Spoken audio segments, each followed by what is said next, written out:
মাননীয় বিরোধী দলীয় নেতা বাজেট উপস্থাপনের দিন ওনার বক্তব্যে উনি বলেছেন যে সম্পূর্ণ চিকিৎসা ব্যবস্থা অসুস্থ। আমি ওনার সাথে, উনি বলেছিলেন 100% অসুস্থ, আমি বলেছিলাম 100% না 101% অসুস্থ। মানুষ আমরা যে যতই বলি না কেন, ছোটবেলায় একটি লেখা পড়েছিলাম বইয়ের মধ্যে, স্বাস্থ্যই হচ্ছে সকল সুখের মূল।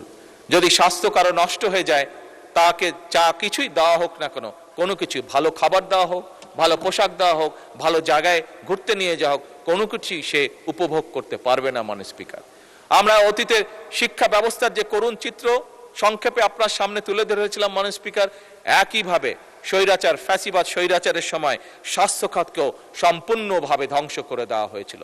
মাননীয় স্পিকার, বলতে দ্বিধা নেই, আমার স্ত্রী যেহেতু একজন চিকিৎসক, আমার আশেপাশে যে কোনোভাবেই হোক, সে কারণেই হোক, বহু চিকিৎসক আমার আশেপাশে আছেন, আমার পরিবারের মধ্যেই হোক, পরিবারের আশেপাশে হোক।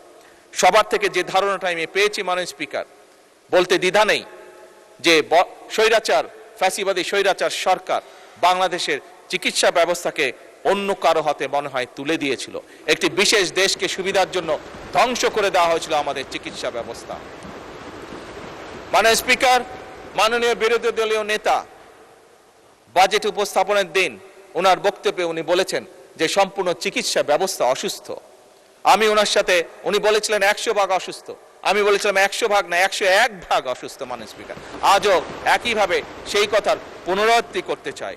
মাননীয় স্পিকার, সেজন্যই আমরা সিদ্ধান্ত গ্রহণ করেছি, পর্যায়ক্রমিকভাবে আমরা এই চিকিৎসা ব্যবস্থাকে ধীরে ধীরে গড়ে তুলতে চাই, জনগণের উপযোগী করে তুলতে চাই। সেজন্য মাননীয় স্পিকার, এই চিকিৎসা খাতকে গড়ে তোলার পাশাপাশি জনগণ যাতে সুবিধা পায়, সেজন্যই মাননীয় স্পিকার, আমরা এই বছর বাজেটের 1.2% বরাদ্দ রেখেছি চিকিৎসা খাতের জন্য, এবং পর্যায়ক্রমিকভাবে আগামী 5 বছর এটিকে আমরা 5% উন্নীত করতে চাই। মাননীয় স্পিকার, জিডিপির। মাননীয় স্পিকার, বর্তমান যুগে, বর্তমান বিশ্বে, ইউরোপে তারা একটি নীতি গ্রহণ করেছে, prevention is better then cure.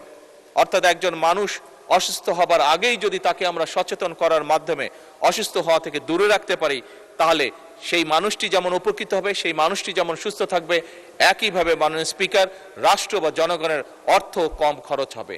এবং একইভাবে মাননীয় স্পিকার, তার ফলে যেটি হবে, যে মানুষটি শেষ পর্যন্ত অসুস্থ হবে, সে যখন হাসপাতালে যাবে, সে কিছুটা হলেও বেটার চিকিৎসা, বেটার সুবিধা পাবে।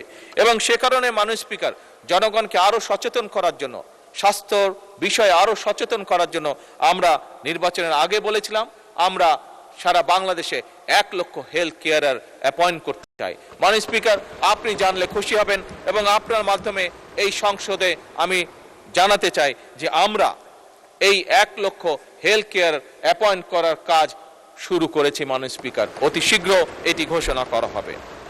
মাননীয় স্পিকার, আপনি জানলে খুশি হবেন, এবং এই সংসদের মাধ্যমে আমি সকলকে, আপনার মাধ্যমে এই সংসদের সকলকে জানাতে চাই যে বাংলাদেশে আরেকটি শ্রেণীর মানুষ আছে যাদের চিকিৎসা পেতে খুবই কষ্ট হয়, বিশেষ করে গ্রামে গঞ্জে যে মানুষগুলো থাকে। কারা তারা? তারা হচ্ছে আমাদের সন্তানেরা, আমাদের শিশুরা। তাদের চিকিৎসা ব্যবস্থা সেভাবে নেই বললেই চলে, একদম শূন্যের কোঠায়।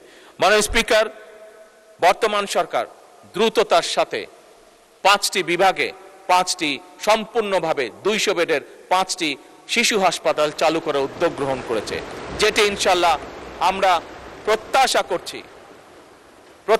করছি মাননীয় স্পিকার, আগামী সেপ্টেম্বর মাসে এই টোটাল 1000 বেডের হাসপাতালগুলো চালু হবে শিশুদের জন্য শুধুমাত্র।